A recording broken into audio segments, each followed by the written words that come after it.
আসসালামু আলাইকুম। শখের ভিডিও কইছিল যে তোমার লাম্বা লম্বা চুলে বা তোমার বাবরি চুলে অনেক সুন্দর লাগে, বা তোমার চুলগুলা যদি বড় থাকে তাহলে তোমার অনেক সুন্দর লাগবে। ভাই, ওই কিন্তু চলে গেছে, আমার মাথার মধ্যে চুল কিন্তু আছে। এখন আমার মনে হইলো যে ওই যেহেতু চলে গেছে, ওর সব স্মৃতি যখন আমি মুইচা ফেলছি, এটা কেন রাখবো?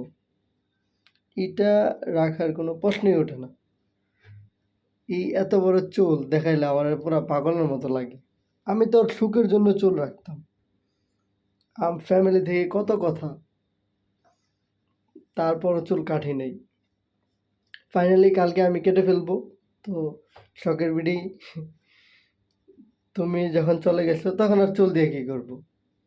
তুই বেইমান যদি চলে যাইতে পারোস তাহলে আমি চুল কেন রাখবো? আমি চুল just কেটে ফেলবো। আমার পুরো পাগলের মতো লাগে, জঙ্গলির মতো লাগে। আমি তোকে স্থগিত করে দিতে চাই। তোর কোনো জিনিস আমি মনে রাখতে চাই না। হেলতে স্থগিত, বুঝছো? বেয়াদব বিড়ি।